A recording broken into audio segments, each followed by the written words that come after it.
नमस्कार दोस्तों, स्वागत है फिर से स्टडी फॉर सिविल सर्विस के यूट्यूब प्लेटफॉर्म पर।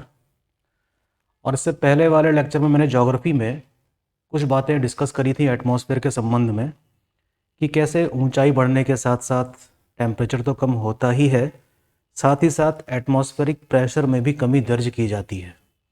हमने इस बारे में भी चर्चा करी थी कि कैसे temperature is not always inversely proportional to the pressure in case of atmospheric conditions. तो इसका मतलब ये हुआ कि जो एटमॉस्फेयर वाला पार्ट है ज्योग्राफी का, वो सिविल सर्विस वाले एग्ज़ाम के लिए इतना इम्पॉर्टेंट है कि लगभग हर साल आने वाले जो भी हैं, यूपीएससी में भी और पीसीएस में भी, क्वेश्चन वहाँ से किसी न किसी रूप में आते रहते हैं। कुछ नहीं होता तो कम से कम साइक्लोन तो हर वर्ष आता ही है, तो साइक्लोन के संबंध में कुछ जानकारी पूछ ली जाती है। ठीक, तो आज मैं आपको एक थोड़ा सा एटमॉस्फेयर के संबंध में, जिसको हम क्लाइमेटोलॉजी कहते हैं, उसमें कौन कौन से पोर्शंस या कौन कौन से टॉपिक्स हैं जो हमें पढ़ने चाहिए इस एग्ज़ाम के लिए, उस पर थोड़ा सा डिस्कस करते हैं। ठीक है, तो स्टडी फॉर सिविल सर्विसेज, जैसा कि आप लोग जानते ही हैं कि एक बहुत ही सर्वोत्तम प्लेटफॉर्म है आज की डेट में। और UP PCS, MP PCS, Bihar PCS, Uttarakhand PCS, इसके अलावा यूपीएससी में सर्वोत्तम परिणाम देने वालों में से एक संस्था के रूप में स्थापित हुआ है। तो इससे संबंधित जो भी कोर्सेज हैं उनको आप परचेज़ कीजिए। ठीक, आपको निश्चित ही फ़ायदा मिलेगा उसका। तो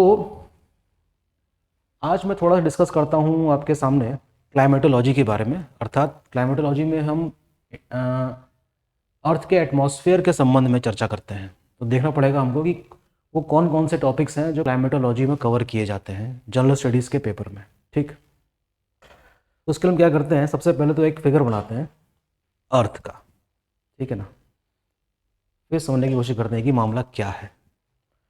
जैसे मान लीजिए कि मैंने ये अर्थ का एक छोटा सा सर्कल बना दिया, और मेरी दूसरी कोशिश रहेगी कि जो एटमॉस्फेयर है उसका वो बिल्कुल स्फेयर में ना हो, वो कुछ इस तरीके से होना चाहिए, कुछ इस तरीके से।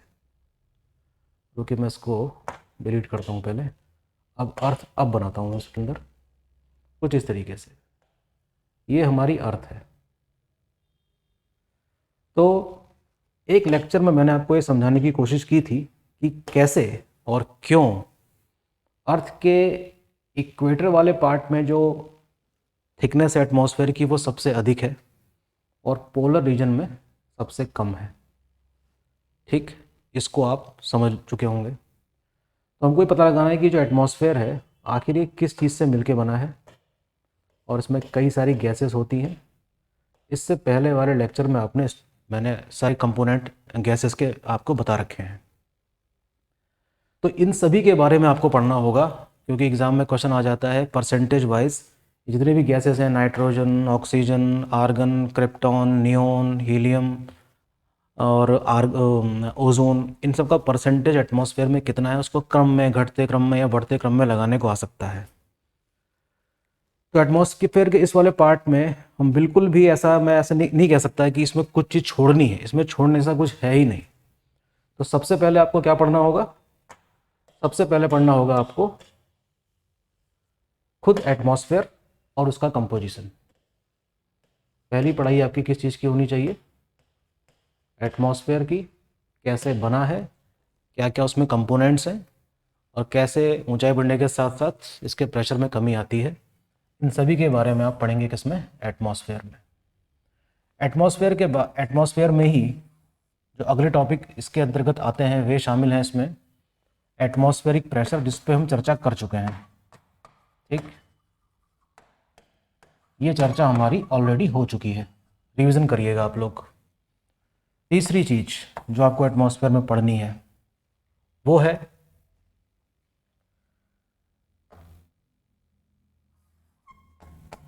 Global warming. नहीं, ग्लोबल वार्मिंग से पहले हम पढ़ेंगे एटमॉस्फेयर की डिफरेंट लेयर्स के बारे में।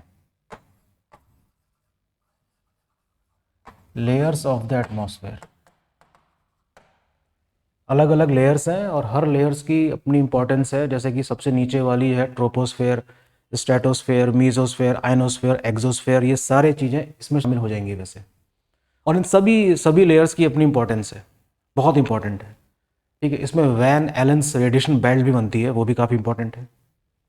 इसके अलावा हमें जो पढ़ना होगा वो है ग्रीन हाउस इफेक्ट। क्या पढ़ेंगे आप?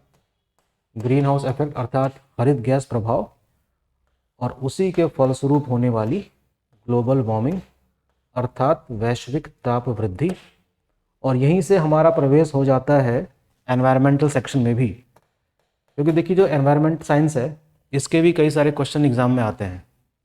और एनवायरमेंटल साइंस तब तक समझ में नहीं आएगी जब तक आपके बेसिक कॉन्सेप्ट ज्योग्राफी के क्लियर नहीं है। तो काफ़ी एसोसिएट करेगा यहाँ पर, कुछ टॉपिक ऐसे हैं जो डायरेक्टली इसको वहाँ पर पहुँचा देंगे आपको। इसमें सबसे इंपॉर्टेंट क्या है? ग्लोबल वार्मिंग, और जो ऑब्लिगेशंस हैं इंडिया के ऊपर ग्लोबल वार्मिंग को कम करने के संबंध में, जो यूनाइटेड नेशंस का जो फ्रेमवर्क है यूनाइटेड क्लाइमेट चेंज को लेकर, उससे संबंधित जो ऑब्लिगेशंस भारत के ऊपर आरोपित हैं सभी देशों के ऊपर, क्योंकि सबसे पहले तो हमारा क्या काम है? To save the earth first. तो उसमें भारत की क्या भूमिका है, भारत ने एनवायरमेंटल एक्ट कब पास किया, है ना? इस तरह से हम देख सकते हैं कि 1970s के बाद, 1972 के बाद हम देखते हैं कि जो एनवायरमेंट के प्रति जो हमारा कंसर्न है वो काफ़ी बड़ा है और सभी देशों को इसके लिए भूमिका निभानी होगी। तो यहाँ पर ग्लोबल वार्मिंग के फिनोमिना को समझने की कोशिश करेंगे इन ग्रीन हाउस इफेक्ट और ग्रीन हाउस गैसेस के बारे में भी। ठीक है, तो यहाँ से ज्योग्राफी तो है ही, साथ साथ एनवायरमेंटल साइंस के भी कई सारे क्वेश्चंस यहीं से क्रिएट हो जाते हैं। ठीक, तो समझने की कोशिश कीजिएगा इसको। दूसरी बात, इसी संबंध में हम और भी चीज़ें देख सकते हैं, जैसे प्रेशर बेल्ट। क्या चीज़ है? Pressure belt.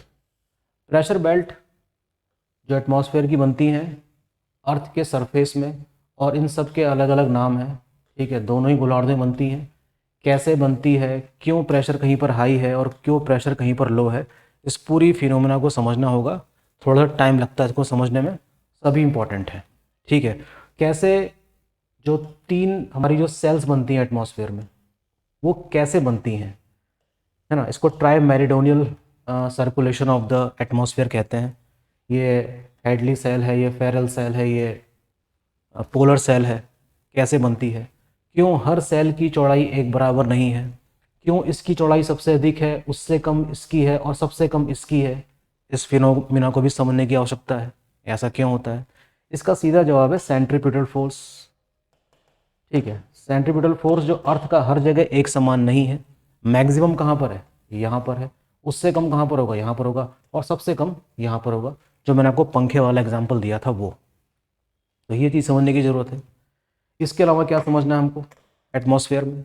इसके अलावा हमको एटमॉस्फेयर में समझना है आपको, एक तो ये चीज़ हो गई, फिर आप देखिएगा विंड्स। ठीक, विंड्स दो प्रकार की विंड्स हैं। एक तो है सरफेस विंड यानी कि सतही पवनें, एक है एटमॉस्फेरिक विंड यानी कि वायुमंडलीय पवनें। Surface winds are those wind which blow parallel to the surface of the earth। इसमें भी क्या है? कई प्रकार की हैं। कुछ है प्लानिटरी यानी कि जो स्थायी पवनें हैं, जैसे कि ट्रेड विंड है।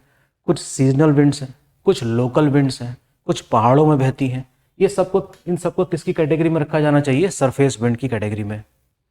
एटमॉस्फेरिक विंड जो है वो सरफेस में बहकर जब ऊपर की तरफ जाएंगी तब इनका नाम बदल जाता है। तो यहाँ से भी काफ़ी क्वेश्चन आते हैं, लोकल विंड से बहुत क्वेश्चन आते हैं। आप लोग जब प्रीवियस ईयर के क्वेश्चंस देखेंगे ना तो आपको पता चलेगा कि इसकी क्या इंपॉर्टेंस है। खासतौर पे यूपी पीसीएस में तो मैच द फॉलोइंग वाले क्वेश्चन आए हैं विंड्स के नाम को मैच करने के लिए कि ये किस हिस्से में ब्लो करती है, तो आप इसको देखिएगा। ठीक है, इसी प्रकार हम देखते हैं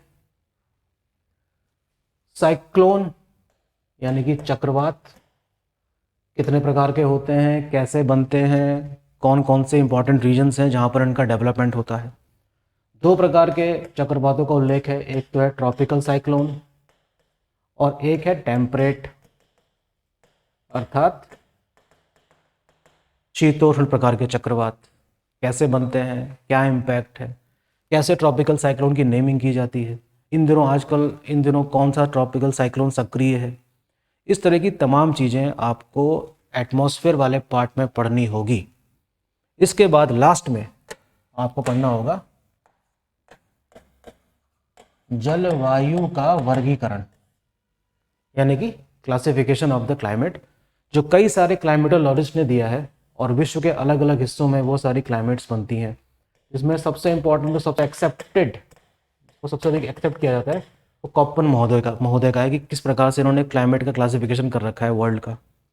मिलर भी हैं, थॉर्नवेट भी हैं, ऐसे कई सारे क्लाइमेटोलॉजिस्ट हैं जिन्होंने अपनी तरीके से कई सारे कंपोनेंट्स को कंसिडर करने के बाद वर्ल्ड को अलग अलग क्लाइमेटिक जोन में रखा है। जैसे कि इंडिया है, इंडिया को ओवरऑल किस एक सब ट्रॉपिकल कंट्री के रूप में जानते हैं, मानसून कंट्री के रूप में जानते हैं। इसी तरीके से जो हाईलैंड वाली जो कंपनीज हैं, जैसे कि आपका ग्रीनलैंड है, कनाडा है, नॉर्दर्न पार्ट ऑफ रशिया है, उसको किस प्रकार की कैटेगरी में रखा गया है। तो ये मान लीजिए कि एटमॉस्फेयर में आपके कई सारे टॉपिक्स हैं और सारे टॉपिक इंपॉर्टेंट है, छोड़ कोई भी नहीं सकते हैं आप, ठीक है। तो आने वाले लेक्चर्स में हम एक एक करके इन सभी टॉपिक्स में डिटेल में चर्चा करेंगे और पता लगाने की कोशिश करेंगे कि इन सभी टॉपिक्स से किस प्रकार से क्वेश्चन पूछे जाते हैं। तब तक बने रहिए स्टडी फॉर सिविल सर्विस के साथ और अपनी पढ़ाई जारी रखिए। मिलते हैं जल्दी ही। Thank you.